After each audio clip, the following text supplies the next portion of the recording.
Soares.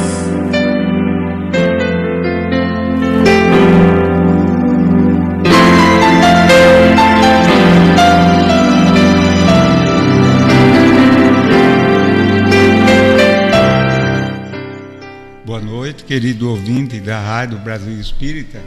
É com alegria renovada que estamos mais uma vez aqui nos encontrando para esses momentos de reflexão, de troca de experiências, de aprendizado.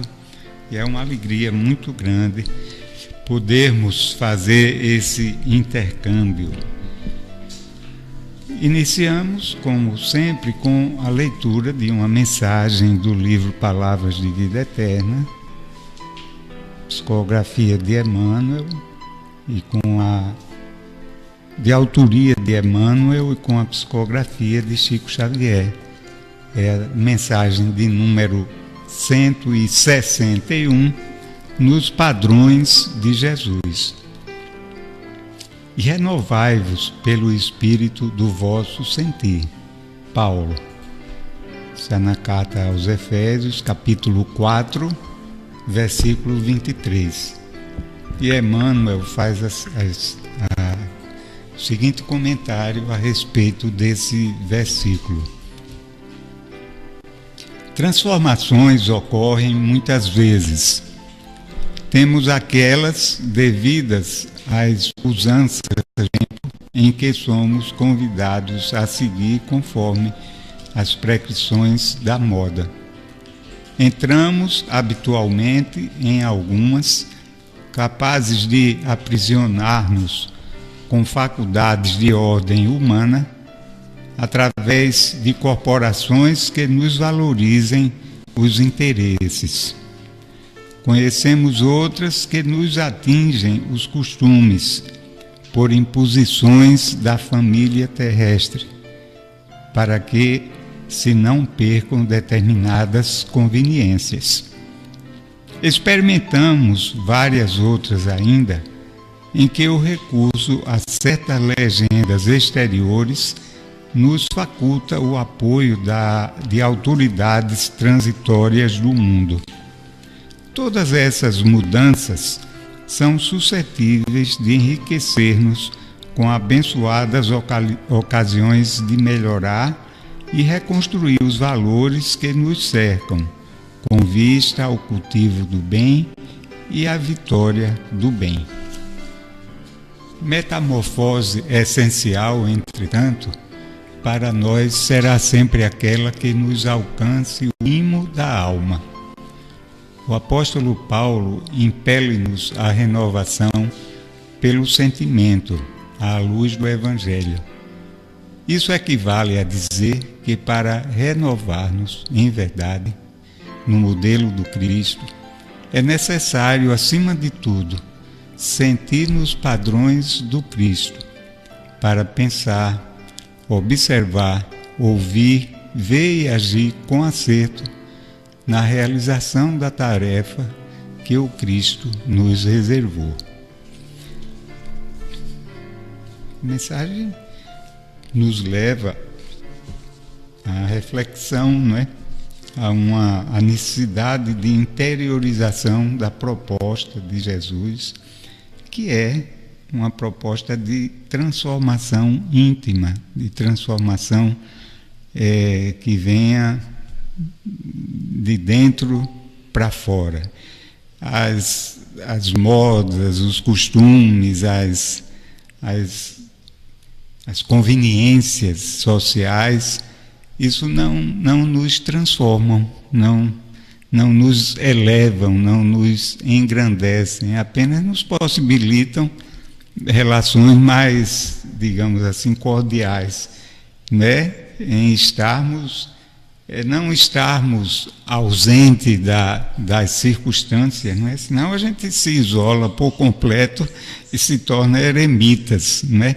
Mas o que é fundamental é que mesmo a gente, meio a tudo isso, a essas convenções sociais, estejamos sempre voltados para o nosso íntimo, nos relacionando com os outros, mas sempre com o foco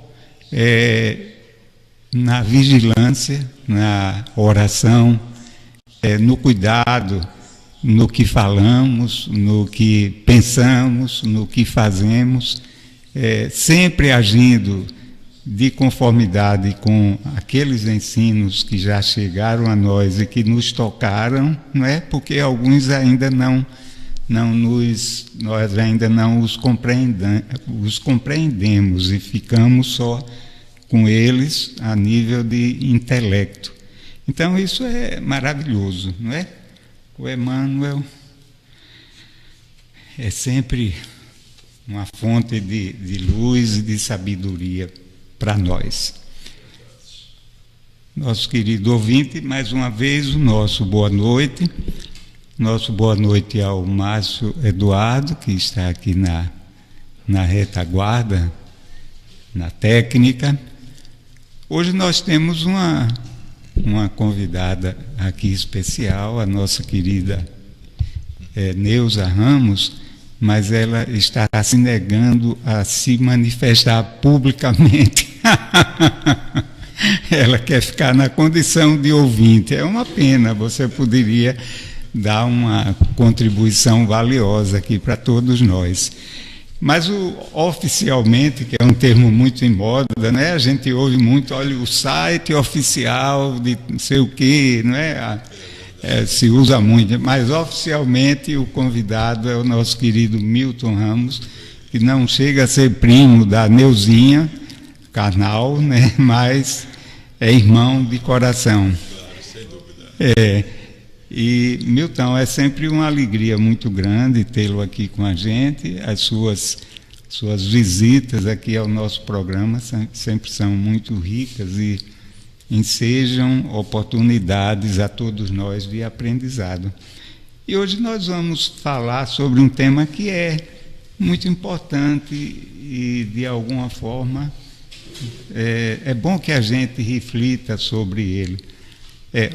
Os desafios do espírita na atualidade, não é?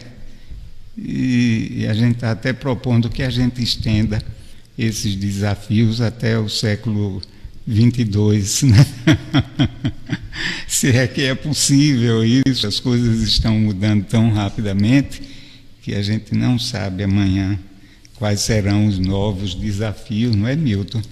Milton, nosso boa noite e seja bem-vindo. Boa noite, amigos. É sempre uma satisfação enorme estar com vocês, né? Eu adoro esse programa, Conversa Fraterna, né? Não é à toa, né, que o nome do programa é Conversa Fraterna. Principalmente porque hoje, como muito bem disse o Leone, nós temos uma presença muito grata, né? Aliás, gratíssima, né? Aqui ao nosso lado, né? Aqui ao nosso daquela Neuza, né? A Neuzinha. Mas esse tema que o Leone acabou de abordar agora, de fazer o comentário, ele é bastante interessante.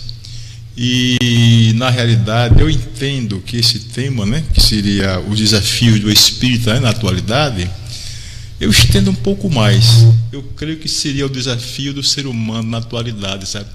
Porque, de certa forma, o que nós vamos conversar aqui diz respeito ao que podemos chamar de o homem de bem, a pessoa de bons propósitos, as pessoas que já acordaram para essa realidade maior, está justamente se imbuindo desse trabalho para alcançar aquilo que realmente é necessário para ele.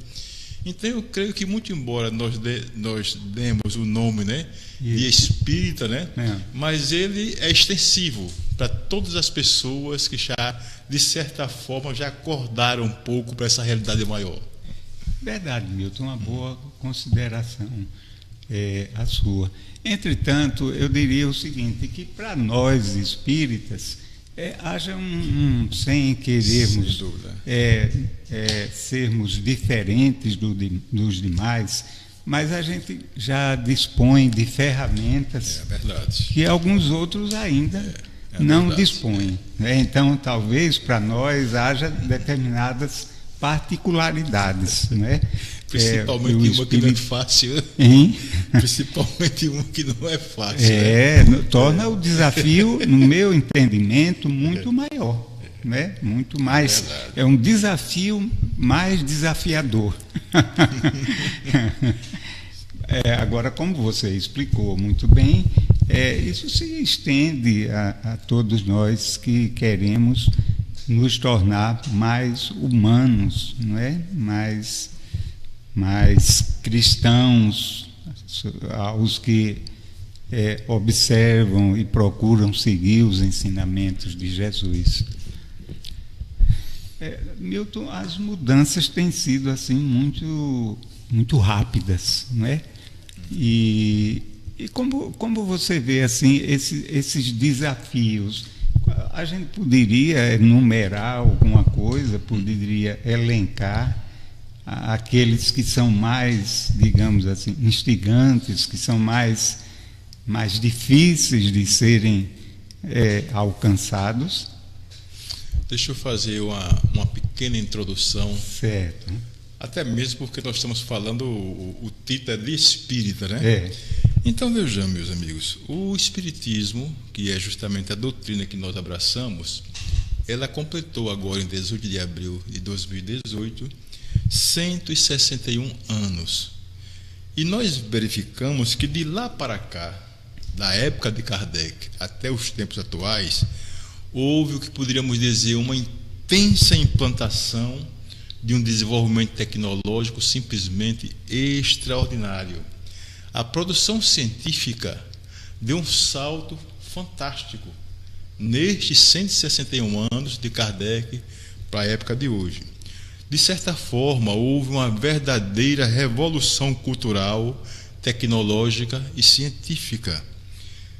Neste período, nós tivemos praticamente, segundo dados coletados por nós, uma multiplicação da população entre a daquela época e a de hoje em torno de 7 vezes. Já pensou, não é fácil, né? Hoje nós estamos com 7 vezes mais a população da Terra do que naquela época. Neste período também nós tivemos 2 grandes guerras mundiais e uma evolução fantástica na área do conhecimento. Foi um salto gigantesco da época de Kardec para a época de hoje. Logicamente, esse salto gigantesco, ele trouxe desafios enormes para nós que somos espíritas. Principalmente se nós levarmos em consideração que as referências que nós temos de trabalho são referências que nos deixam assim, sei lá, surpreso. Por exemplo, a referência maior entre todas que nós temos, em termos de trabalho, de implantação das ideias do Cristo, é de Paulo de Tarso. Aí quando nós vemos Paulo de Tarso, na época dele, o que ele tinha para poder trabalhar é qualquer coisa de incrível. Porque ele andou de barco, andou de lombo de jegue, de burro, andou muito a pé, não tinha comunicação como nós temos hoje. Então era uma coisa complicadíssima para poder ele levar a palavra do Cristo. E por causa disso ele sofreu muito, porque até apedrejamento Paulo de Tarso sofreu. Ele foi apedrejado, descobriu formas extraordinárias para aquela época, inclusive, de como comunicar-se com aquelas igrejas que ele foi criando. E ele criou as chamadas cartas de Paulo, o epístola de Paulo. Já que ele não podia estar em vários lugares ao mesmo tempo, né? Ele escrevia e mandava para ser entregue à liderança lá dessas igrejas, né? Então sofreu naufrágios, ou seja, uma época difícil. E ele conseguiu fazer com que o cristianismo, né, as ideias do Cristo, ultrapassasse as barreiras do mundo e as barreiras do tempo até chegar até nós. Porque se não fosse a ação dele, nós hoje não teríamos o cristianismo. O cristianismo não passaria mais do que mais uma seita judaica, né? O outro exemplo que nós temos também de desempenho extraordinário é do próprio Kardec.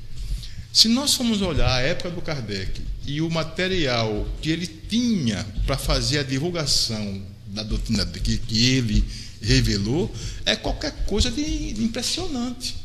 Porque naquela época acho que já tinha livros, né? Tinha livros que ele publicou, livros, né? Mas era muito difícil, a produção era muito difícil.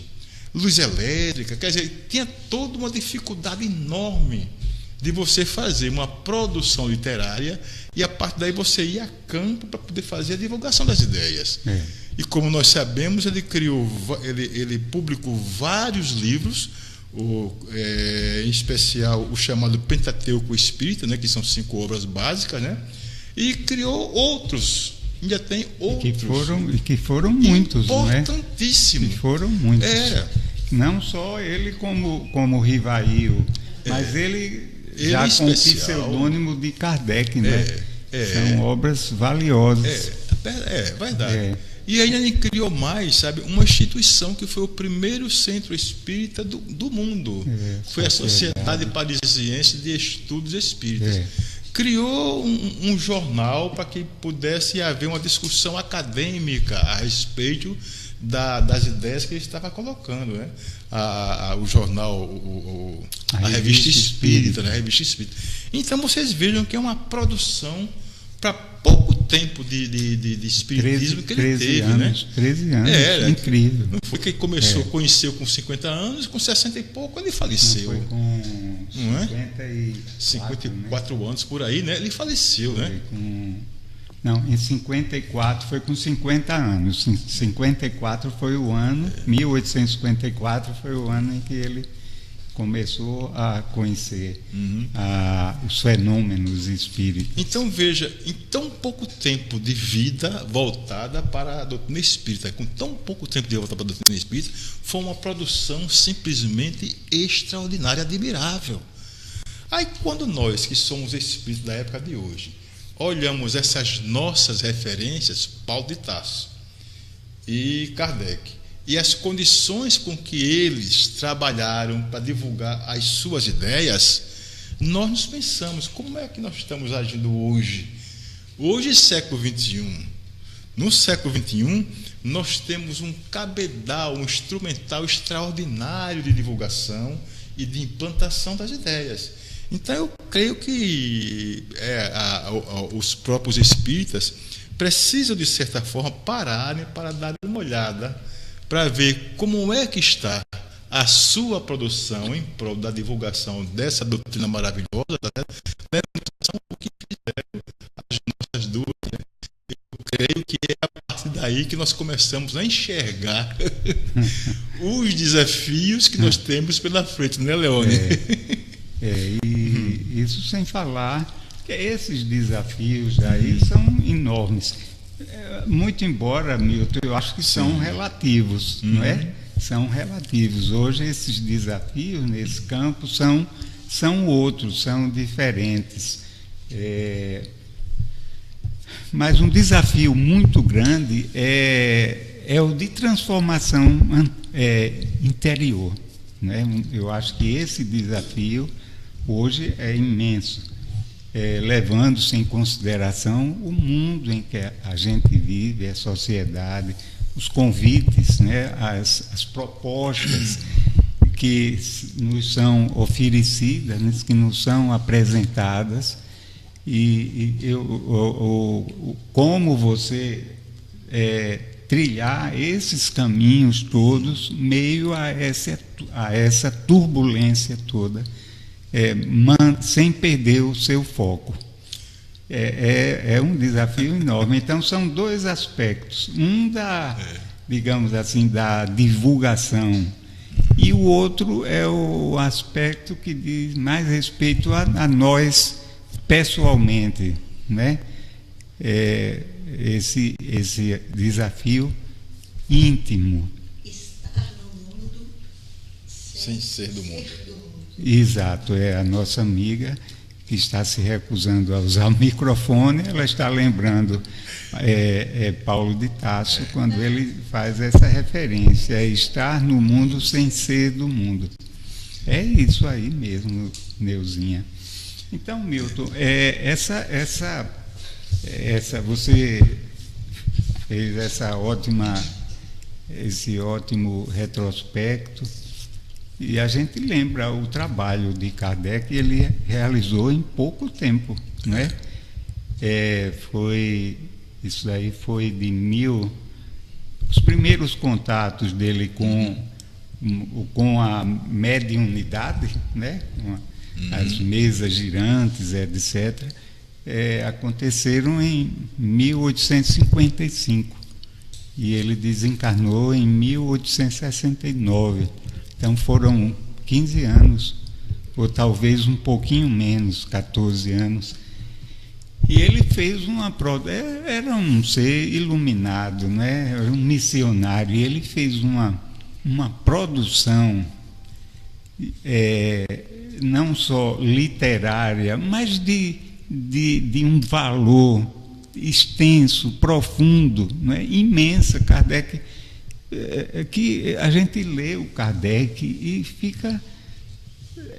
eu pessoalmente fico assim encantado com a facilidade que ele tinha a clareza nas ideias, de expor, de argumentar, né, de observar, e tudo isso feito de uma forma assim serena, amorosa, sempre fazendo um contraponto àqueles que o procuravam de alguma forma obstar essa doutrina que estava surgindo. Fazia isso com muita amorosidade, não é? É verdade. Com argumentações sempre bem fundamentadas na ciência, nos ensinamentos de Jesus, né?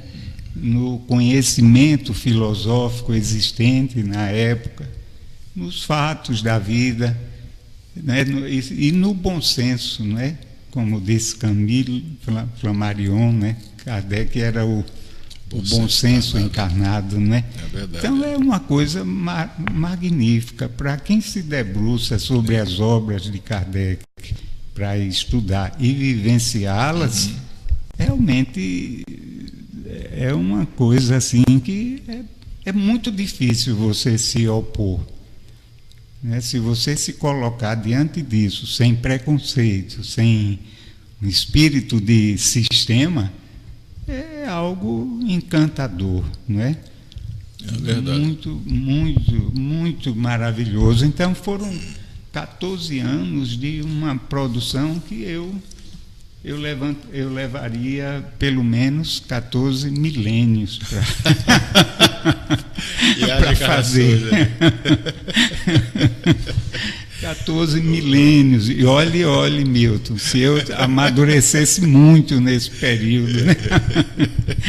Se eu crescesse muito espiritualmente, é uma coisa magnífica. E a doutrina espírita, meio a esse contexto todo, nos mostra, nos coloca, nos situa de uma forma tão magnífica ante a vida, né?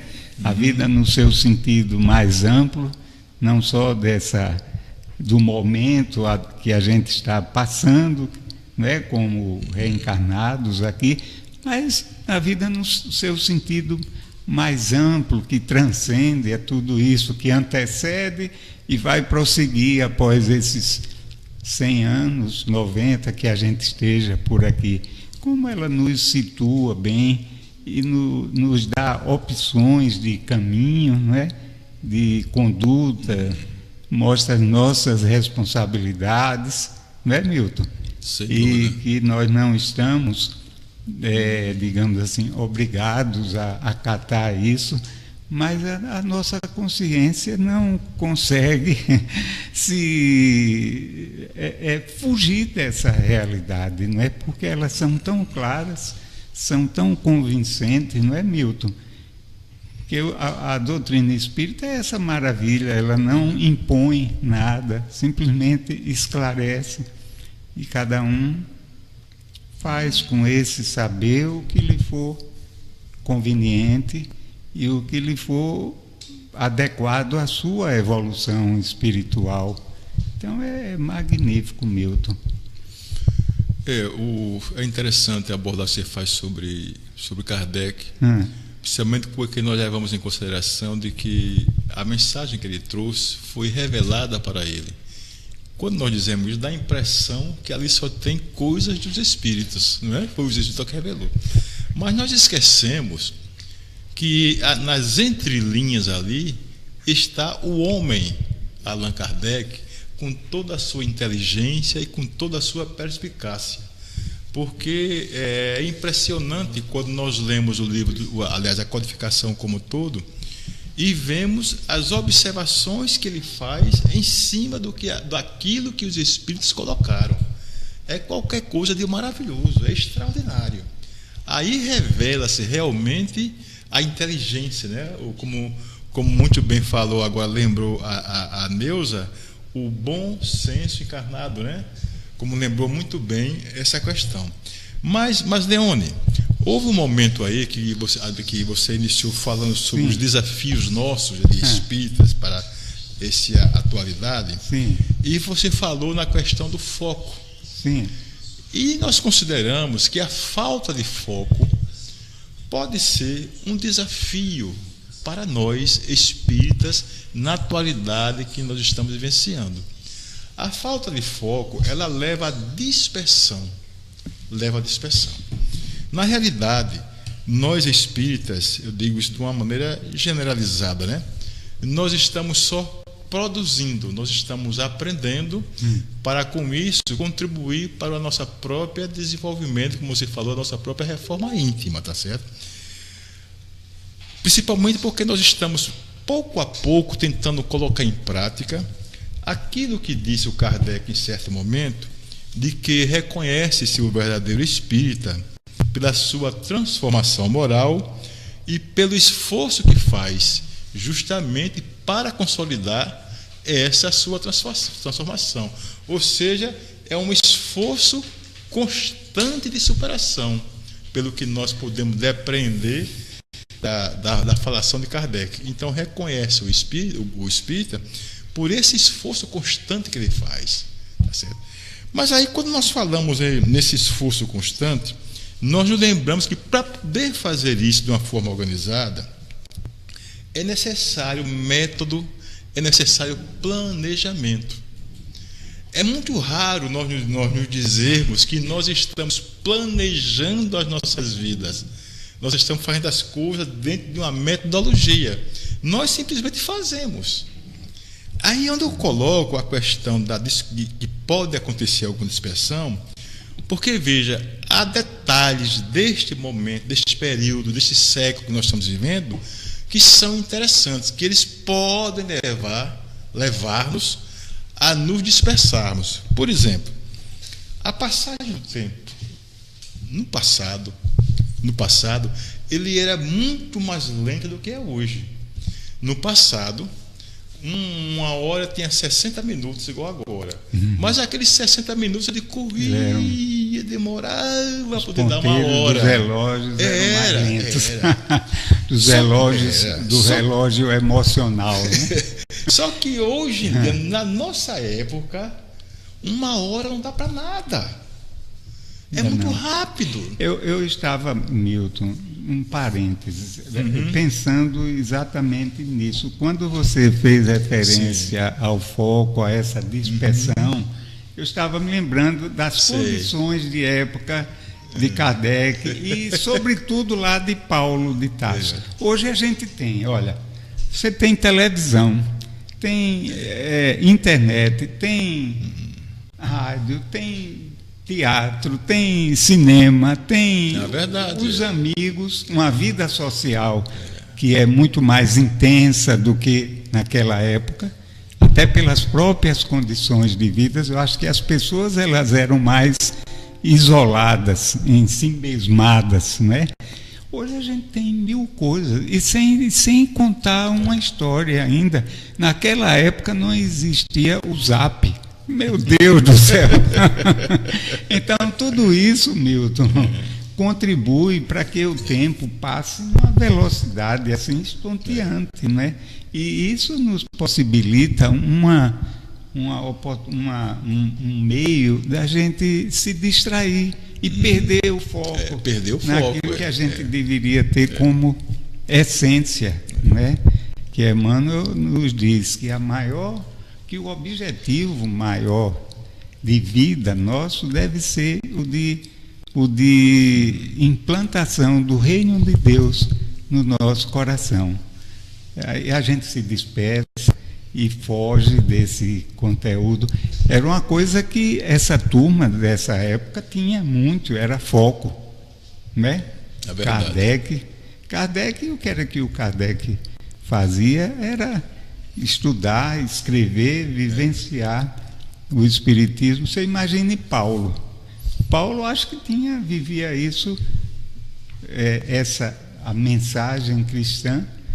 Ele vivia isso 24 horas por dia, né?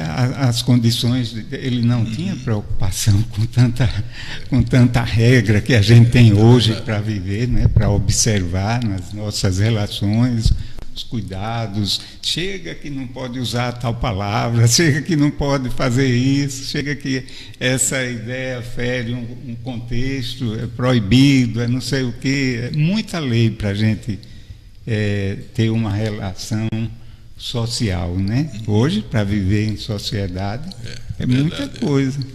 Então, eu acho que tudo isso vai sugando, de alguma maneira, as nossas energias, vão fazendo com que a gente se disperse. Eu estava ouvindo uma pessoa falando, um espírito, e ele disse que ele foi no começo ele bem jovem, carreira profissional, ele foi transferido para trabalhar numa cidade do interior, no estado de onde ele é natural. Foram 3 anos que ele ficou morando nessa cidade pequena. Ele disse que foram os 3 anos mais profícuos da vida dele em conhecimento da doutrina. E hoje esse rapaz é uma pessoa assim muito conhecida pelos os valores e pelo conhecimento que ele tem, né? Então foram os 3 anos mais profícuos, porque a cidade pequena, o tempo, como você fez referência, ele flui mais devagar, as filas são menores, né? À noite não tinha o que fazer, ele ia estudar. Eu acho que a pessoa mergulha mais em si mesmo, ela sabendo aproveitar, ela mergulha mais em si mesma e aprende, adquire, e eu acho que os horizontes se alargam muito. Milton, me perdoe, Milton. Tudo bem. Mas prosseguindo com a linha de raciocínio que está desenvolvendo, sim, a época de hoje, ela tem muita informação. Nós estamos vivendo o século da informação. É informação demais. É muita informação. E essas informações, geralmente, nós não filtramos. Ela chega e as pessoas vão absorvendo. Creio que por causa dessa montanha, de avalanche de informações, nós tendemos a perder o foco naquilo que realmente é importante, sabe? Acho que esse é um dos desafios que nós temos. Porque na realidade, até do ponto de vista profissional mesmo, sem dúvida, nos reportando ao passado, sem dúvida. Eu acho, por exemplo, com o Paulo de Tarso, ele era o quê? Um tecelão. Tecelão era. Que tempo ele precisava investir para desenvolver os seus conhecimentos na área? Eu acho que nenhum. Perfeito. Né? E hoje, para você ser um profissional em qualquer campo, as profissões mudaram de lá para cá, elas são mais intelectualizadas. Hoje, para você sobreviver para você exercer a sua atividade profissional, você tem que despender um esforço muito grande de atualização, de reciclagem, né, de estudo, de acompanhamento das novas teorias, novas técnicas, novas descobertas, não é, Milton? Por isso é que nós prometo que não vou falar mais. Bem, meu amigo. Que é isso, está ótimo. Por isso é que nós entendemos que o problema do nosso tempo não está justamente na quantidade dele, mas na utilização que nós fazemos desse tempo, que precisamos otimizá-lo. Dada a massa de informação que nos chega, geralmente nós não fazemos isso, aí perdemos justamente o foco. Há um outro detalhe também a ser observado, que é típico da nossa época, é que o nosso mundo tornou-se urbano. De repente você via muita gente no meio rural. Hoje em dia está todo mundo nas cidades. E aí, como está todo mundo vivendo nesse espaço físico urbano, aí surge muita adrenalina, muito estresse, e aí vem consequentemente a depressão e outras coisas mais, sabe?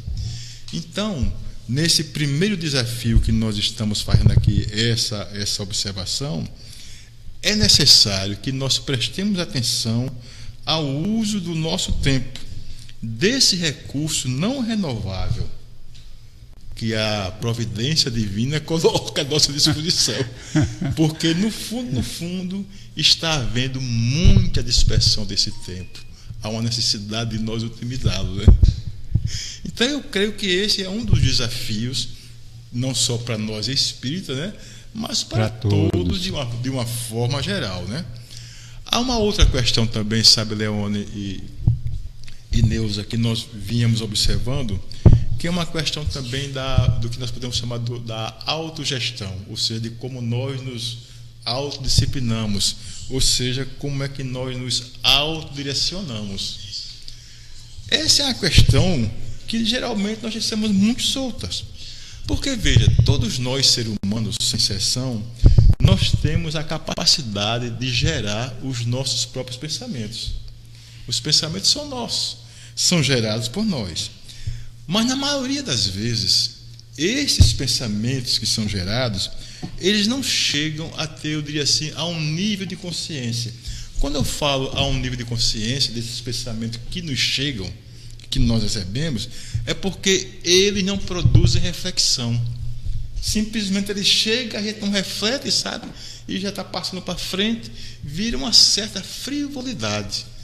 Temos muita informação, recebemos muita informação, utilizamos o nosso pensamento nisso, mas pouquíssima reflexão. Então, é um dado também que nós espíritas, como as pessoas de forma geral, tem que começar a observar. Estava lendo um livro recentemente que falava sobre isso, sabe, que é típico da era moderna, essa nossa era. E o autor do livro colocava aí esses pensamentos que nos chegam como se fossem bolhas de sabão, que elas vêm chegando, estouram, porque não tem consistência. Não tem consistência, não tem profundidade, não provoca reflexão.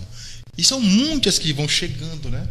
E aí nós vemos também que, há uns tempos atrás, nós participamos de um treinamento numa linha da área de psicologia chamada análise transacional, e a moça lá que estava conduzindo, sabe, ela falou justamente nessa questão. E ela dizia que a nossa mente é como um macaquinho que fica o tempo todinho pulando de galhos em galhos. Ou seja, nós recebemos muita informação, os nossos pensamentos estão acordados para isso, mas a maior parte dessa questão que nos chega são bolhas de sabão, porque elas não levam a uma reflexão. Então existe realmente uma necessidade nossa de nós nos autogerirmos, que aí é um controle nosso, porque nós estamos em busca de quê? De reforma nossa, de reforma íntima, de autodesenvolvimento. E esse autodesenvolvimento, só quem pode fazer somos nós mesmos. Ninguém pode fazer por nós. Nós é que temos que fazer. Mas para poder nós fazermos, nós temos que nos disciplinarmos. Nós temos que fazer essa autogestão. Esse é um grande desafio. E é uma proposta espírita essa, não é? Da gente aprender a caminhar com os próprios pés, né? A selecionar aquilo que é interessante para a gente, nesse contexto mais amplo, né? E aprender a caminhar com os próprios pés, né? A fazer as opções. É preciso muito tirocínio, né? A vida cada vez mais exige da gente. Por isso que eu penso que está sendo muito difícil da gente fazer essa escolha certa.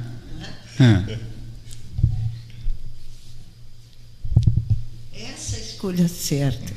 porque são muitas informações que chegam, são bolhas de sabão, e a gente se perde. Se perde mesmo. Se perde nelas. Né? O foco, que é a nossa própria evolução, a nossa transformação, a gente nem pensa nisso. Nem pensa nisso.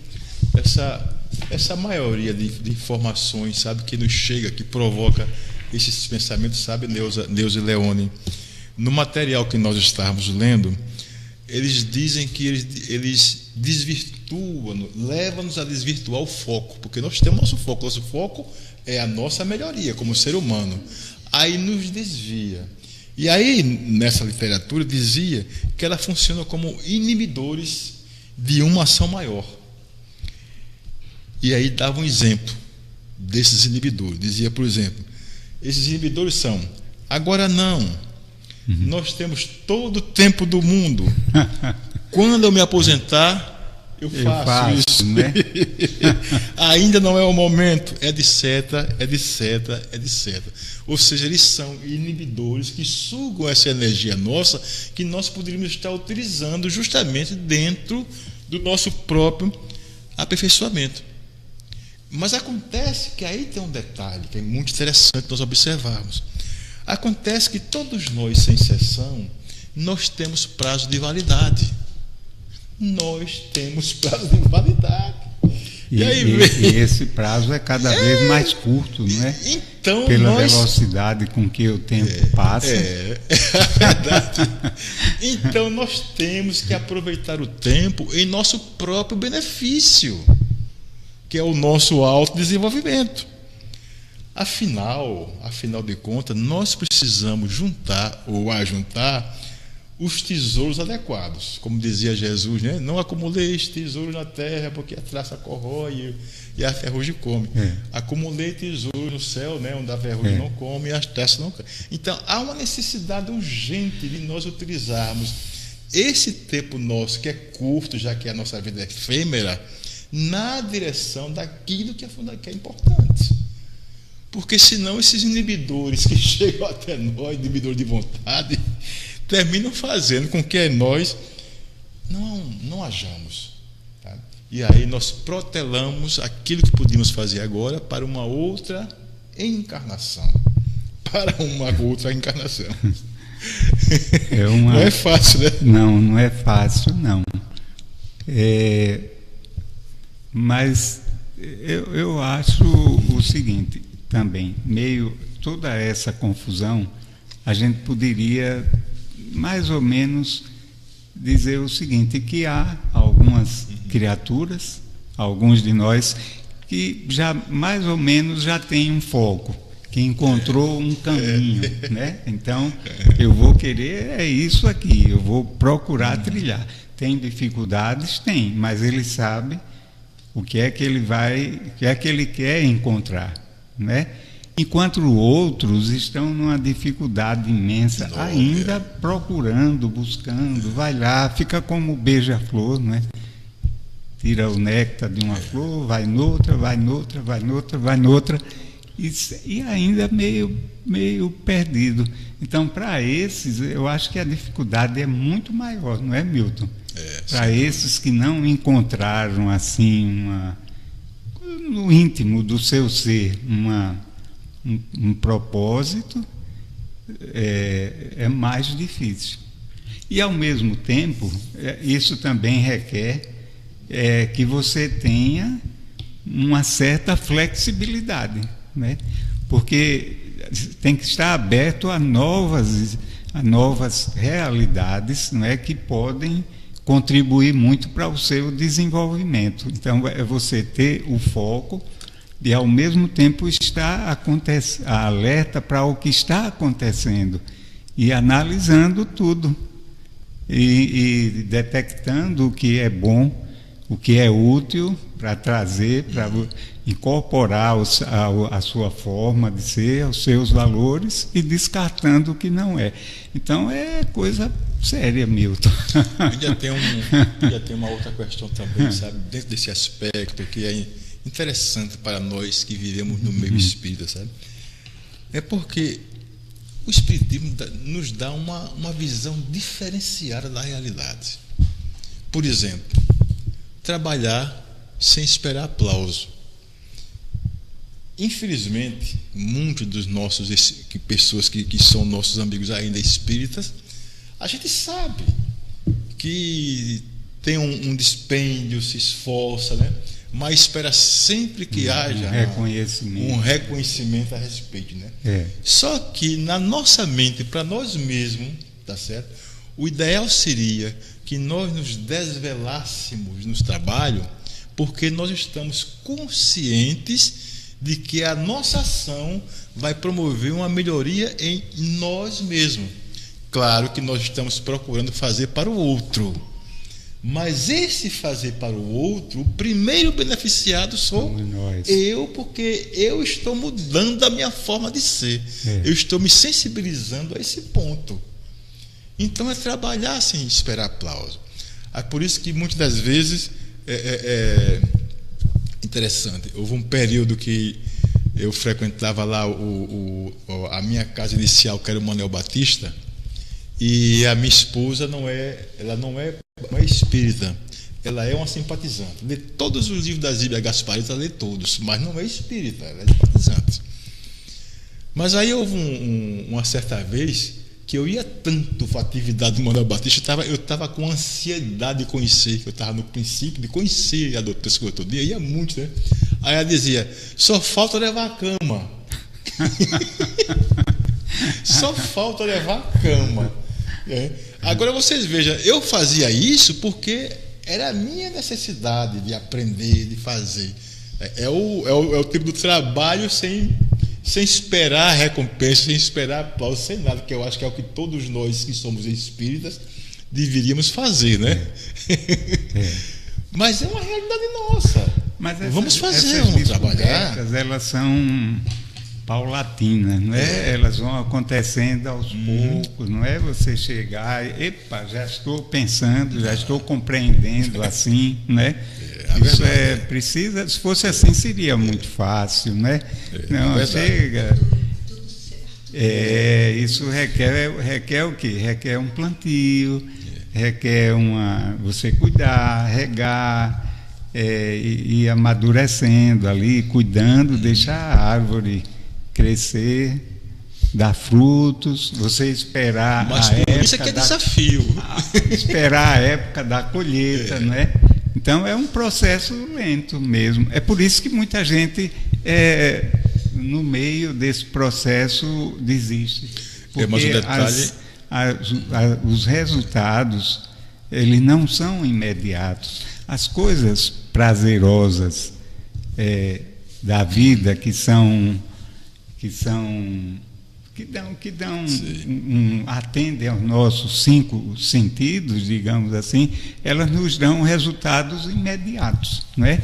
Elas nos dão recompensas em termos de prazer que são imediatas, né? Por exemplo, a comida, o que é o sexo, a vaidade, né? Essas coisas nos gratificam assim instantaneamente.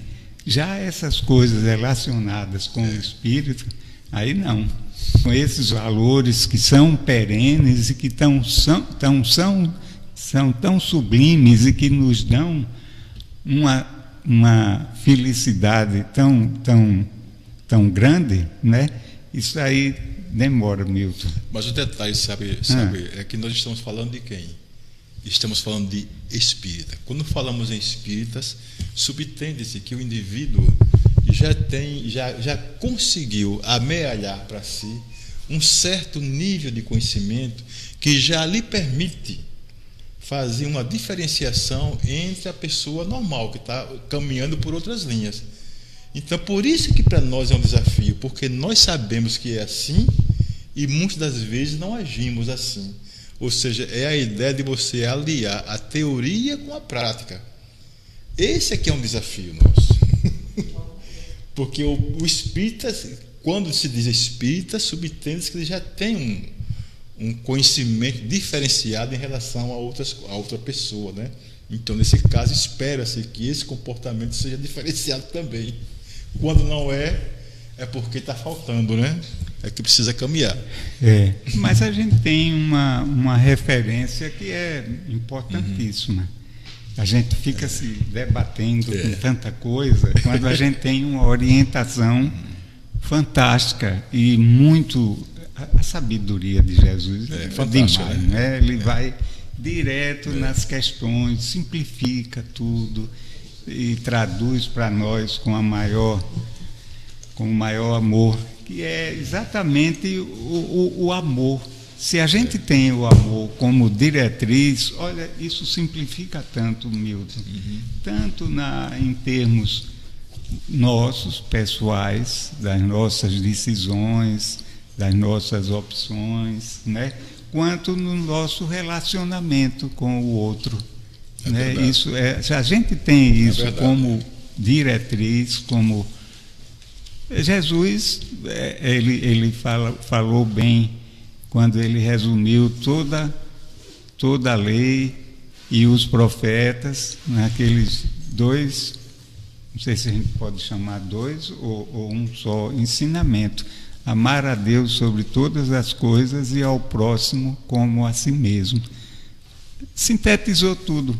Os 10 mandamentos, que foram tão importantes lá na época, não é?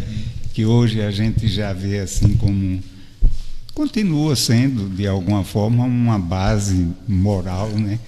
Mas eles são muito resumidos, né? A gente poderia ter 20 mandamentos, que ainda seria pouco, ou 50 também, não ia esgotar. Ou 1000 mandamentos também não iria abranger todas as situações, né? É verdade. Aí Jesus vem, veja só, aí Jesus vem e reduz tudo a um ensinamento único. Veja que maravilha, hein? Simplificou. E como? Porque isso envolve tudo, não é? Isso diz tudo. É o amor ao próximo e a nós mesmos. Simplificou em termos da palavra, de vocábulo, né? Mas... Não, Milton, não, ao contrário, Milton. A gente vivia se debatendo sem saber o que fazer.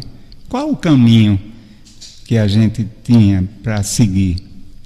Mas né? Veja, quando eu digo simplificou, que ele pegou um monte de coisas que nós temos que fazer, que estavam dispersas e que a gente nem em duas palavras, mas continua com as mesmas dificuldades para usar. Claro. Ele deu 2 nomes.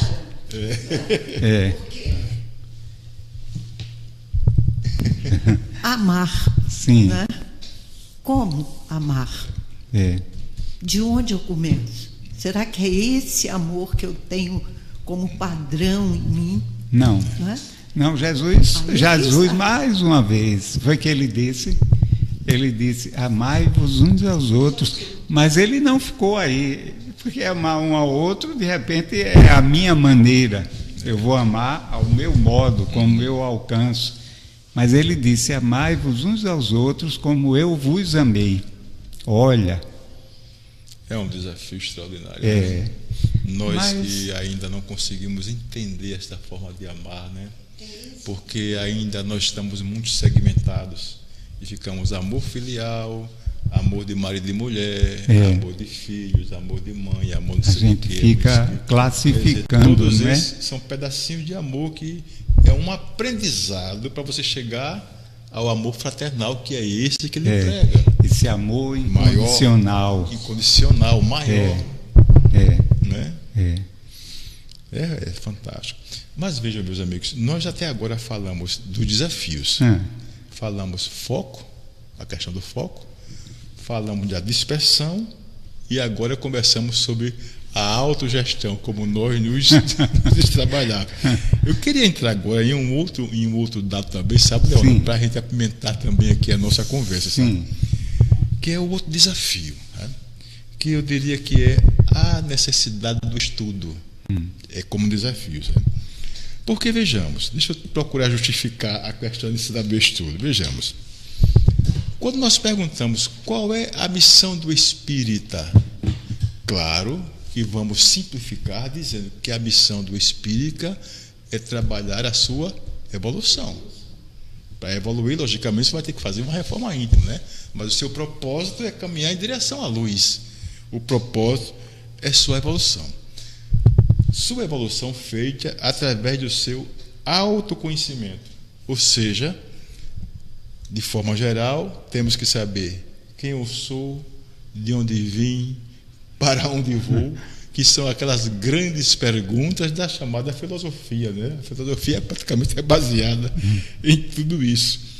Então, meus amigos, a gente observa que o espírita em especial, ele precisa estudar para poder fazer as coisas acontecerem. Porque à medida que se estuda, você abre um leque, você consiga ampliar a sua mente, ampliar o entendimento das coisas. E você conseguir entender as coisas nessa visão mais ampliada, você consegue justamente fazer as coisas acontecerem. Então, o estudo é de fundamental importância para que nós não estagnemos no tempo. Eu me recordo que, acho que foi aqui na própria federação, uma certa vez, eu tive uma reunião com um grupo de pessoas e aí nós falamos sobre a necessidade que nós tínhamos de estudar para nós nos desenvolvermos, porque não dá para parar, porque a vida é evolutiva e nós somos seres evolutivos por natureza. Aí uma senhora olhou para mim, já de uma certa idade, muito mais idade do que a minha, né? Olhou para mim e disse: você quer me ensinar espiritismo? Eu que tenho 40 anos de espiritismo. Mas ela não estudava. E eu achei que eu devia, com muito jeito, argumentar com ela sobre a necessidade de se estudar, porque ninguém nunca para. Nós somos eternos aprendizes. Nós somos eternos aprendizes. Um mais para lá, outro mais para cá. De certa forma, há que considerar que nós, todos sem exceção, já tivemos oportunidade em outros momentos de nós nos desenvolvermos e nós não aproveitamos. Como nós somos reencarnacionistas, né? Sabemos muito bem que em outras encarnações tivemos as oportunidades e nós, não fomos capazes de aproveitar as oportunidades que nos foram dadas. Então agora elas estão chegando. Então é justamente por isso que nós somos chamados os trabalhadores da última hora. Então não se pode perder mais tempo. E para poder nós fazermos as coisas de forma mais estruturada, há uma necessidade de estudar. Porque nós precisamos evoluir. E nós sabemos muito bem que a evolução, ela é pessoal. Ninguém pode evoluir por ninguém, né? A evolução é pessoal, a evolução é solidária e a evolução é intransferível, sem sombra de dúvida. Então nós colocamos mais esse pontinho aí nos que nós citamos anteriormente como os desafios para o espírita, né? Colocando mais esse que é a necessidade do estudo, né, Leone? Kardec resume bem isso daí ao afirmar dois ensinamentos espíritas amai-vos. Esse é o primeiro ensinamento. Não é o mandamento, né? O mandamento pressupõe você estar impondo. É um ensinamento. Você ama se você quiser. Se não quiser, não ama, nem colhe os frutos do amor também, né? Então, espíritas amai-vos. Esse é o primeiro ensinamento. Espíritas, instruí-vos, porque sem a instrução a gente não compreende, não se conhece, a gente não conhece o outro, não percebe a finalidade da vida, não desenvolve a nossa capacidade de reflexão, de análise, né? Enfim, não se situa. Eu tenho a impressão que isso caminha na direção do que falava Emmanuel, né? Das duas asas do conhecimento, né, Leone? Né? Desenvolvimento moral, sabedoria, né? Não é isso, né? E eu me lembro do seguinte: a minha formação profissional foi na área de exatas e claro que eu tive que estudar muita matemática.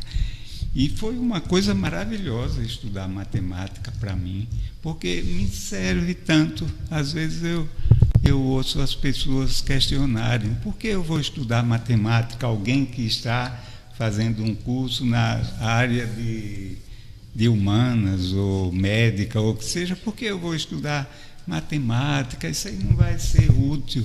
Olha, a matemática é uma fonte inimaginável de riqueza para nós. Não é você saber fazer conta, é você desenvolver essa capacidade de análise, de abstração, de reflexão, de ponderação das coisas, ajuda a desenvolver o bom senso. É uma coisa maravilhosa. Eu acho que a matemática deveria estar em todos os cursos, né? E, naturalmente, uma coisa inteligente, como deve ser.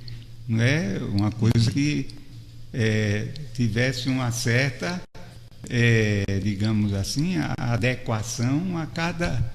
Eu não vou, por exemplo, exigir de um médico que ele tenha o conhecimento de matemática, o mesmo conhecimento que um engenheiro precisa ter, ou um professor de matemática, mas que haja essa adequação. Poderia até se mudar o nome, não é? O nome não ser matemática, mas alguma coisa tipo raciocínio lógico. Essa é uma coisa fundamental, né? Para a gente desenvolver essa capacidade. Milton, você tem mais alguma coisa aí, Milton? A gente estão chegando aqui com questionamentos, Milton. Já.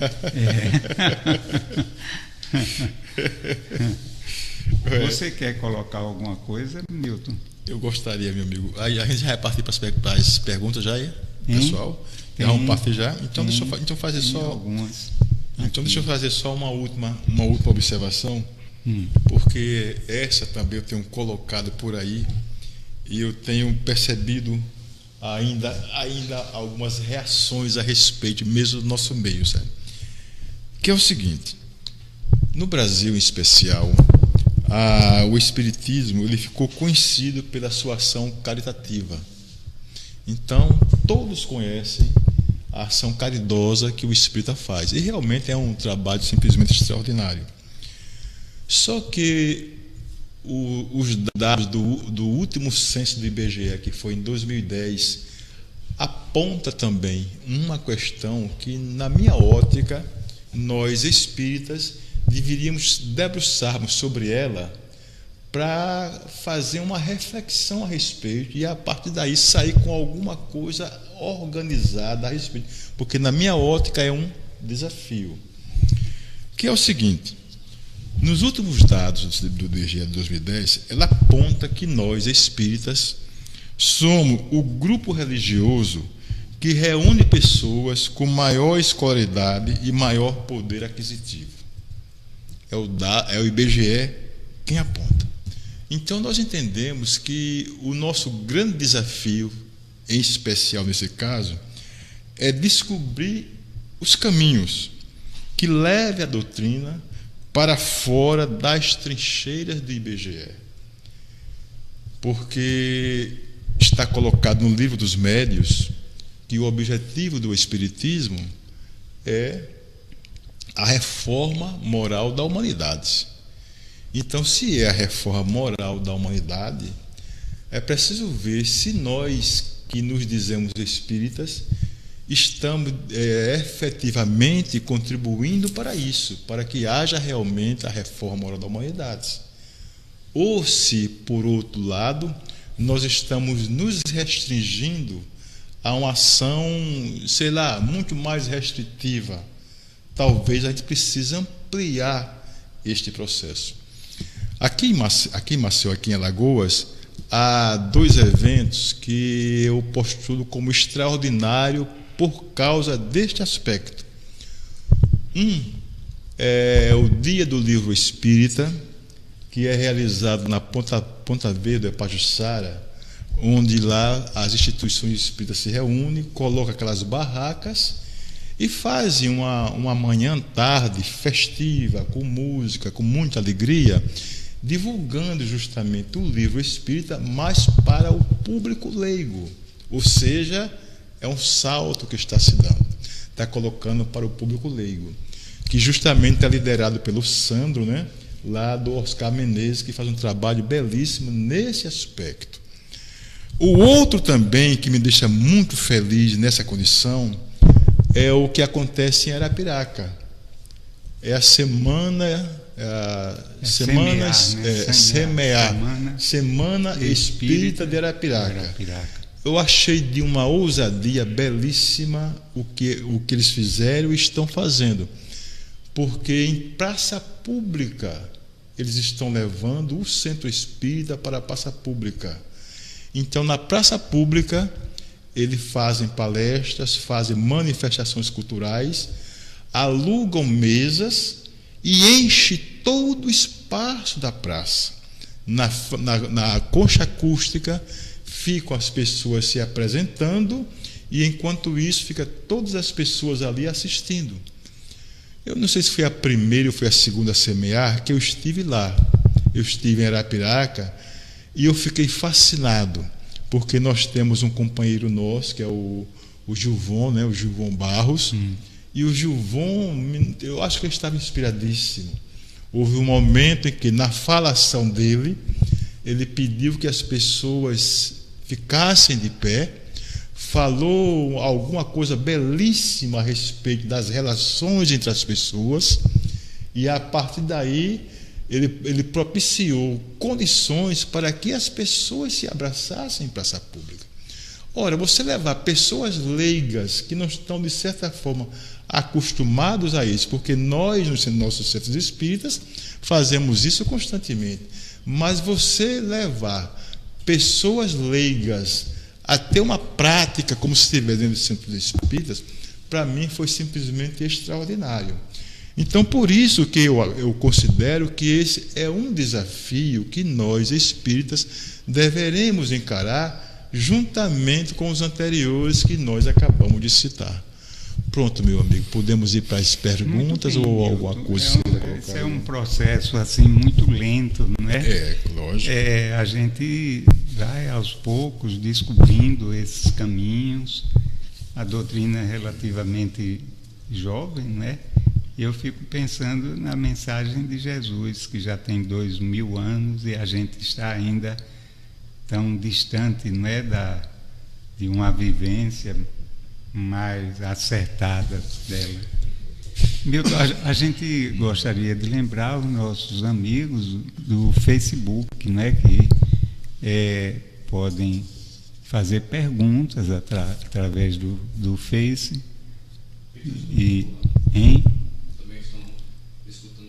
também tem algumas pessoas na audiência, né? Nós queremos agradecer a todos pelas vibrações positivas. Mas nós temos também algumas perguntas já enviadas por nós e a gente traz aqui para a nossa reflexão. O que a gente souber responder, a gente responde. O que não souber, a gente fica devendo, talvez, para o nosso próximo encontro. Tem aqui a Luciana, do Rio de Janeiro. Nosso carinho para você, Luciana. E ela pergunta o seguinte: neste final de milênio, onde tanto se aplaude, é um começo, não é, Luciana? Nós estamos iniciando o milênio.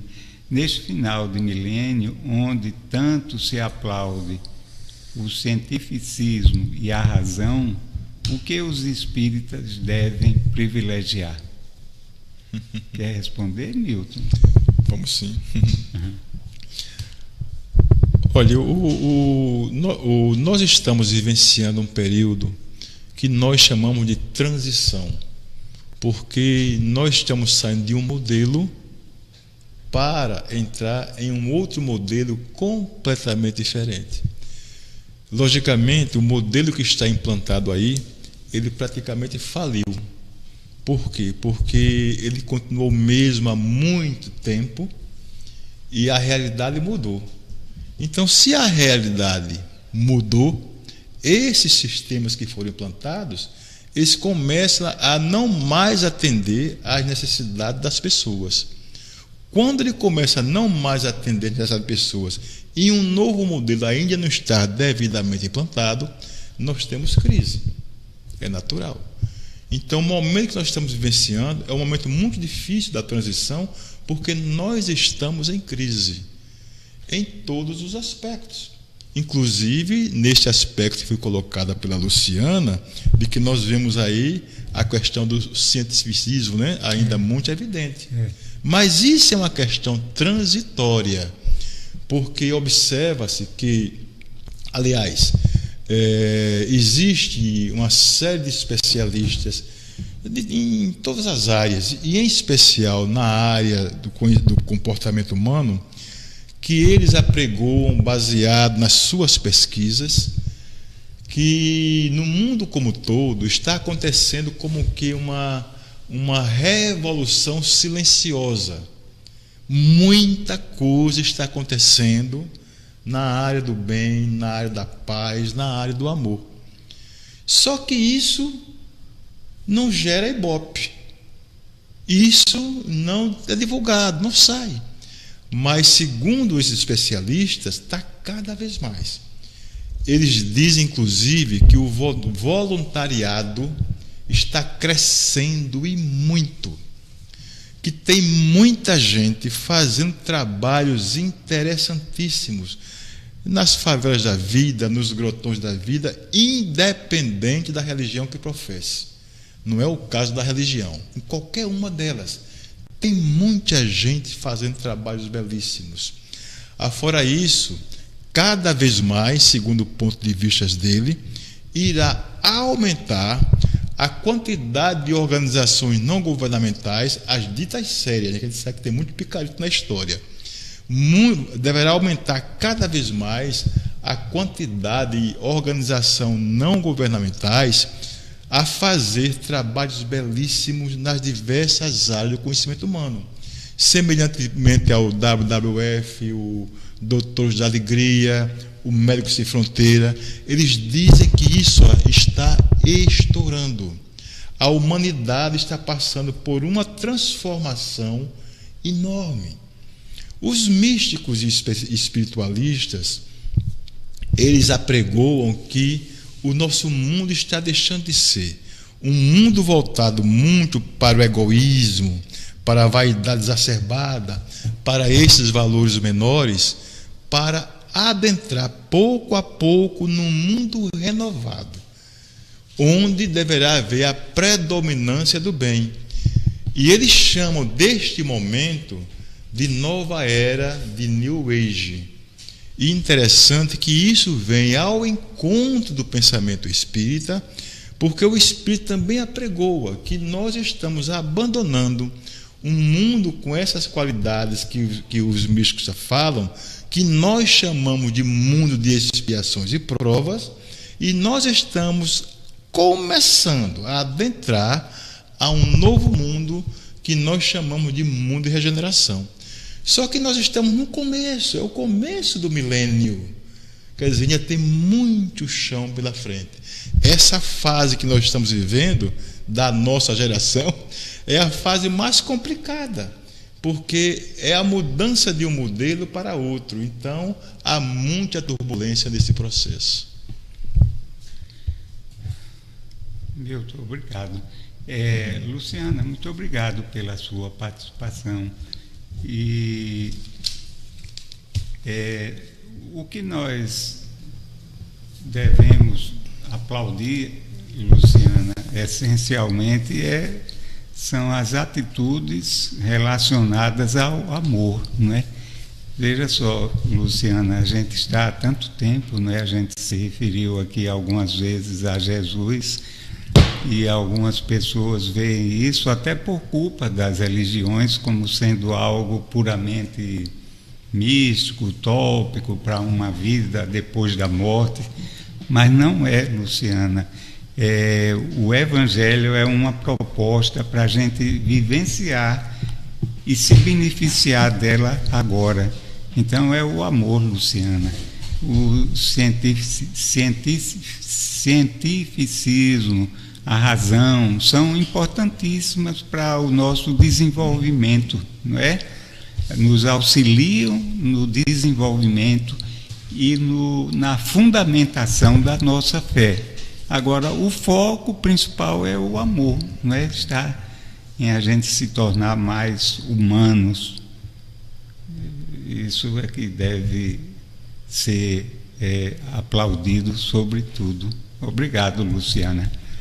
Tem Daniel também aqui de Maceió. Ele pergunta o seguinte: que relação se pode estabelecer diante do quadro político de nosso país entre política, justiça e espiritismo? Eu vou repetir a pergunta feita por Daniel. Que relação se pode estabelecer diante do quadro político de nosso país entre política, justiça e espiritismo? Obrigado, Daniel, pela sua contribuição valiosa aqui para a nossa reflexão. Ok, Daniel, acontece que o espiritismo ele está voltado para a transformação do indivíduo. Toda a sua estrutura, toda a sua doutrina é levar o indivíduo a melhorar-se, a colocar em prática justamente os ensinamentos e as lições de Jesus. Essa é a proposta. Acontece que nós vivemos ainda num mundo muito materializado, numa sociedade profundamente consumista, que não leva em consideração que nós todos habitamos em um planeta e que nós não cuidamos devidamente da nossa casa. Então tem muita coisa ainda que nós, enquanto sociedade, nós temos que aprender. Então, enquanto nós não conseguirmos ter uma relação mais sólida entre esses diversos setores que você falou, nós ainda teremos inúmeras dificuldades. Agora, em especial, o próprio Kardec, que foi o personagem, né, que revelou o Espiritismo para toda a humanidade, ele nos diz o seguinte, que quando os homens forem bons, eles farão boas instituições. Isso em todos os aspectos. A questão maior está aí justamente em nós continuarmos, não só o Espiritismo, como as demais instâncias das diversas religiões e seitas aí, trabalharem na melhoria do indivíduo, na melhoria do ser humano. Porque só assim é que nós teremos condições de ter, sei lá, uma vida mais organizada, mais estruturada, como realmente deve ser. E como a gente depreende dos ensinos, Daniel, justiça é sinônimo de amor. Assim como amor é também sinônimo de justiça, né? Andam juntos, amor e justiça andam juntos. A justiça divina, não é a justiça dos homens, não, porque essa ainda é tão falha, né? Está ainda num processo tão rudimentar de desenvolvimento que nem deveria se chamar de justiça. A gente deveria criar aí um neologismo para caracterizar isso que a gente pratica. Mas é isso, nós estamos caminhando. E a política ainda é um meio, não é, de manifestação das nossas tendências, da nossa compreensão da vida de relação. E, naturalmente, como o Milton falou, como a nossa civilização, a nossa realidade, em particular aqui no Brasil, ainda é tão rude acerca do amor e da justiça, a gente tem maus políticos, né, por conta, como um reflexo da sociedade, né? Os políticos nossos não são importados do Japão, nem da China. Por sinal, eu recebi um vídeo mostrando um senhor que ele foi prefeito de uma cidade aqui da capital, de um estado do norte. E ele fez uma administração maravilhosa. Ele é boliviano, você ouviu isso? Não, não. E ele parece-me que é candidato agora a governador do estado. E vai ser eleito, segundo dizem, porque ele fez uma administração decente, que beleza, voltada efetivamente para os interesses. Não é uma administração populista, demagoga, não. Uma administração séria, voltada para os reais interesses da comunidade, não é, do povo como um todo. Que às vezes a gente ouve essas histórias, não, é uma administração para os pobres. Não é fazer administração para o pobre, é fazer administração para o ser humano, não é, para que ele seja atendido nas suas reais necessidades. Quem tiver com fome, que seja saciado a fome. Quem precisar de educação, que seja atendido naquilo, não é? Então, olha, o camarada fala com um sotaque muito forte de espanhol, mas eu acho que ele vai ser eleito. Daniel, é isso aí. Muito obrigado, Daniel. Um abraço para você, viu? Milton, temos também uma pergunta aqui enviada por Eduardo Francisco Tapia, deve ser Tapia o nome. Ele é chileno, um amigo do Chile, que se encontra na Dinamarca. Veja só, ele é chileno, está na Dinamarca, e ele pergunta o seguinte: qual a diferença entre alma e mente? Eduardo, nosso obrigado. Eu tenho um carinho muito grande pelo povo chileno, um povo nosso vizinho aqui praticamente, não é? Mas um povo que já conseguiu determinados níveis de equilíbrio social, não é? De maturidade, que a gente ainda está longe. Eu acho que vocês já percorreram caminhos que a gente ainda não percorreu, né? Mas vamos chegar lá também, que essa é a lei maior. Todos nós estamos em evolução. Então você pergunta qual a diferença entre alma e mente. Olha, primeiro, entre alma e espírito, não é? Espírito é esse ser, esse princípio inteligente, né? Que é eterno, né? Que ele é imortal.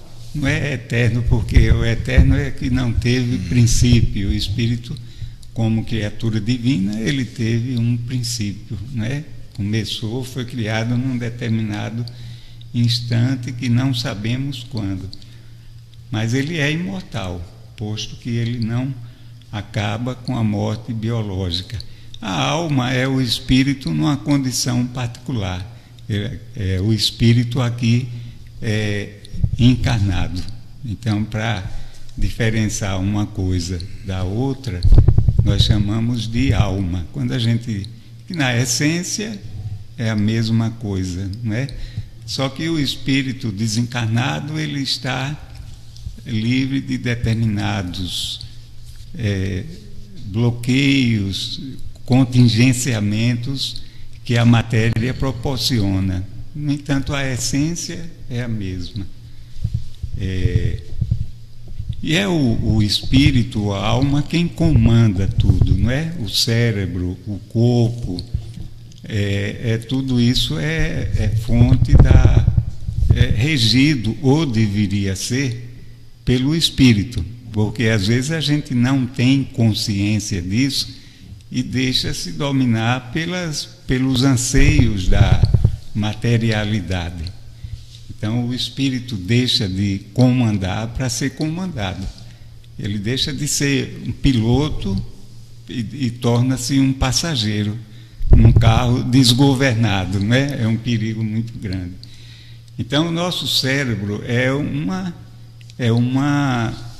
um instrumento. O cérebro não pensa, né? O cérebro não produz, o cérebro não decide, né? O cérebro não tem inteligência, ou deixa de ter, ele é apenas um instrumento. E a mente, nesse contexto todo, Milton? Eu acho que a mente, eu precisava me aprofundar um pouco mais, Eduardo, e a gente pode voltar a tocar nesse assunto aqui.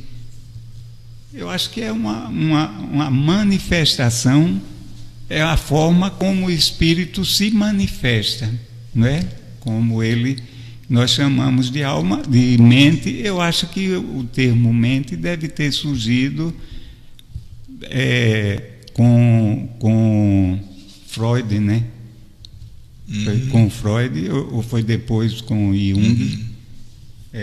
Por falta de maiores conhecimentos, né, nesse campo que o Espiritismo nos traz e nos esclarece tão bem, de uma forma tão didática. Eu acho que a mente ela foi criada com o propósito de suprir o desconhecimento do espírito, já que o cérebro não pensa, já que o cérebro não decide. Então a gente criou a mente para superar essa lacuna. Mas eu vou lhe dar, se você me permitir, tiver como aqui, a gente vai, se tiver meios, a gente volta a conversar com você em particular, tá bom? Obrigado, então, pela sua participação e uma boa permanência sua aí na Dinamarca, um país tão desenvolvido, né? Com quem a gente tem muito o que aprender. Milton, temos uma outra participação de uma pessoa da Dinamarca também. Caramba! Ela pergunta: não seria o momento de se começar a vivenciar e se reduzir à teoria? Em Missionários da Luz, o benfeitor Alexandre diz a André que os espíritas têm cérebros hipertrofiados e coração atrofiados. Como mudar essa situação? Onde os espíritas estão falhando? Ou essa observação do benfeitor Alexandre é natural? Ivenson, não sei se é um brasileiro na Dinamarca ou se é um dinamarquês com um coração brasileiro. Nosso carinho para você, Iverson. Você gostaria de falar, Milton? Pode ser. Eu creio que isso tem muito a ver com a nossa própria caminhada, a nossa jornada evolutiva. A gente sabe que o próprio Kardec, em certo momento, ele dividiu, né? Ele colocou uma espécie de uma régua histórica no desenvolvimento do próprio Espiritismo. E ele fala que há um período em que ele chamou o período da curiosidade, em que tudo estaria voltado para a descoberta do que seria o Espiritismo e todo aquele período que foi justamente na época dele. E ele fala também de um período posterior, da qual nós estamos incluídos agora, que ele fala que é o período da vivência dos postulados espíritas, que nós estamos começando agora. Por isso que ainda teorizamos muito, porque mal começamos a vivenciar, a colocar em prática, a humanizarmos-nos em função do que foi colocado pelo Espiritismo. Nós estamos vivenciando esse período. Ele tem razão quando coloca essa observação feita lá no Missionário da Luz, porque realmente está colocado assim. Mas está colocado pelo o orientador lá, mas fundamentado em uma situação específica, não é generalizada, mas uma situação localizada, específica. Ele vai e faz essa observação. Mas como nós, de uma forma geral, estamos todos no nosso aprendizado, nós estamos agora adentrando o momento da vivência desses postulados, o chamado momento da humanização, né? Porque até agora nós fomos muito, diria assim, enciclopédia, muito de aprender o que é a doutrina. A vivência, o da vivência está começando agora. É um processo lento, não é? Nós espíritas, Alisson, né? Deixa eu ver o nome do amigo que eu já... Iverson. Nós espíritas, Iverson, somos tais quais todos os outros nossos irmãos de outros ideários religiosos, filosóficos, etc. Eu acho que o que nos diferencia um pouco é, digamos assim, a ferramenta que é disponibilizada para nós, para todos, só que nós espíritas estamos mais atentos a ela, somos mais estudiosos dela. Então esse é o grande diferencial. Agora, as dificuldades nossas são os mesmos. O fundamento maior do Espiritismo está no Evangelho de Jesus, que está posto para nós há 2000 anos, e até agora a gente não o compreendeu bem. E o Espiritismo é a chave para a compreensão dessa proposta de vida de Jesus. Então a gente está começando agora, nós que somos espíritos milenares, agora que estamos começando a ter acesso a essa maravilha, né, mostrada a nós de uma forma tão ampla, tão bela, né, tão coerente com a vida, com o amor. Então estamos num processo de aprendizado, Ivenson. Mas nós vamos chegar lá, todos nós chegaremos lá, né? É uma questão de mais ou menos tempo, a depender do nosso foco, não é, Milton? Sem dúvida. Aí precisa estudar e vivenciar. Isso daí é como você ter que consertar um carro em movimento, né? A nossa vida é assim, você não pode parar para aprender para depois prosseguir. Você vai aprendendo na medida em que você vai vivenciando. Como nos diz o Alberto Almeida em um livro, que aliás é título do livro, Amar se aprende amando, não é? Você não pode fazer um curso de amor e depois passar a exercitá-lo. Não é assim. Você pode adquirir uma visão maior, mais esclarecedora, ao mesmo tempo em que vai vivenciando isso. Aí a gente vai, como que fazendo uma sintonia fina. Muito obrigado, Ivenson. E temos uma outra pergunta, porque já passou, vamos ter que ser bem breve aqui, não é, Milton? A pergunta é de Fernando, de essa cidade tão bonita, não é, Penedo? Ele pergunta o seguinte: o Espiritismo pode ficar ultrapassado? Ele acompanha o progresso? Muito boa a sua pergunta, Fernanda. É interessante, né? Dentro desses 161 anos de existência do Espiritismo, né? E levando em consideração o que nós abordamos no princípio, do salto quântico, né, extraordinário, o salto científico de desenvolvimento que nós tivemos em 161 anos, nós observamos que ainda não conhecemos o Espiritismo, por incrível que pareça, porque a cada vez que nós lemos as obras espíritas, em especial a codificação colocada por Kardec, nós descobrimos coisas novas. O Livro dos Espíritos nós lemos uma primeira vez, quando lemos uma segunda vez já temos um outro entendimento, e assim sucessivamente. Cada vez mais vamos abrindo os nossos horizontes a respeito. Claro está que Kardec, quando publicou estas obras, ele estava dentro de uma realidade com a ciência da época. Logicamente, como falei, houve esse salto enorme para a época de hoje. Mas até agora, nada do que está colocado aí bate de frente com o que está colocado no Espiritismo. Até agora o Espiritismo tem ratificado todo o desenvolvimento, a ciência, todo o desenvolvimento que houve até a época de hoje.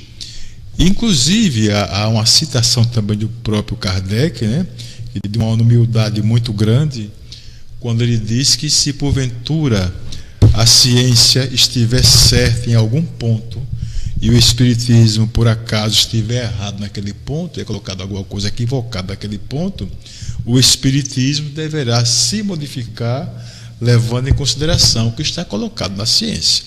Mas até agora tudo que foi colocado está sendo de certa forma ratificado pelo desenvolvimento científico.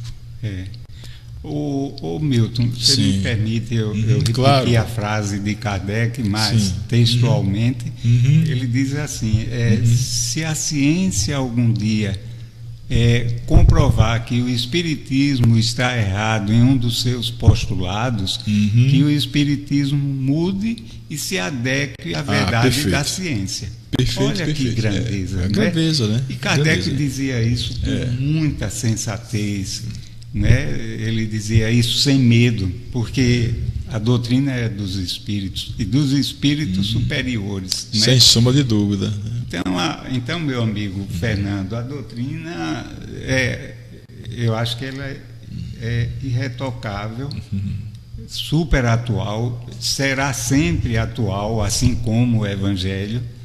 Nós, do movimento espírita, é que poderemos ficar para trás, não evoluir o suficiente e acompanhar, né, inclusive o pensamento espírita, que a gente não conhece na sua plenitude, né? A gente interpreta muitas vezes de forma equivocada, mas de uma coisa você fique tranquilo, o Espiritismo ele não será ultrapassado ao longo do tempo, ele será sempre atual. Há que considerar também, né, Leone, que além da codificação propriamente dita, existe também toda uma literatura subsidiária, né? E em especial a literatura que veio através da psicografia do nosso extraordinário e saudoso Chico Xavier. Isso, né? Exato. As obras de André Luiz são simplesmente extraordinárias. Mas aí se trata do seguinte, Milton, é que a doutrina espírita ela é dinâmica, não é? Ela é evolutiva, não está estacionada. Mas as obras de André Luiz, de Emmanuel, as obras que vieram através do Chico, do Divaldo, de outros médiuns sérios, elas não contradizem o Espiritismo, né? Elas, digamos, prosseguem. Assim como para nós o Espiritismo é um prosseguimento da mensagem de Jesus, é Jesus prosseguindo com a sua missão de esclarecimento e de iluminação da humanidade. Essas obras também vêm dar seguimento. Eu já estive pensando umas coisas, meu Deus, eu trago aqui, vou expor publicamente e até pedir a opinião de vocês. Olha, uma coisa para a gente pensar, interessante. Aconteceram essas três grandes revelações: Moisés, Jesus, o Espiritismo. E a quarta revelação? Será que já aconteceu ou ela virá? Como é? Eu acredito, sabe, na minha condição, sabe? Eu acho que a terceira revelação, ela nem se revelou ainda para nós, porque o que nós sabemos da terceira revelação ainda é tão pouco, ela é tão grande, ela é tão grandiosa, que ela ainda está se estabelecendo, nós estamos ainda no comecinho do entendimento dela. Pois é, então, será que haverá uma quarta revelação? É algo para a gente matutar em torno, a gente pensar, né? Às vezes eu fico pensando. Será quando o homem compreender a grandeza da doutrina espírita. Mas aí não é uma revelação. Vai se revelar porque ele vai começar a ser diferente. Não, mas a revelação é algo que vem, de fora para nós, né? De fora para dentro. É a nossa caminhada, né? O Márcio está lembrando que o programa está disponível no Facebook, não é isso já? E às 22 horas estará disponível no YouTube. Olha, a gente avançou aqui no nosso horário, nossas desculpas. Temos muito o que agradecer a Deus, né, por tanta maravilha, por esse momento tão legal, pelo menos para mim, tão esclarecedor, tão sublime, né? Agradecer aqui ao Márcio, agradecer a você, Neizinha, a sua presença, ao Milton aqui, que vem nos trazer tantas reflexões importantes, não é? E nós somos devedores, não é, Milton? Devemos tanto a tanta gente boa por aí afora, né? Jesus, Kardec, o Chico, não é? É verdade. Esses colaboradores todos, Emmanuel, André Luiz, Joana de Ângeles, entre outros, entre tantos outros que amorosamente vêm nos trazer tantas luzes, né? E coloca assim de uma forma tão espontânea nas nossas mãos. Milton, muito obrigado pela sua presença e que Jesus nos abençoe e esteja sempre nos inspirando no bem e no amor. Uma boa noite.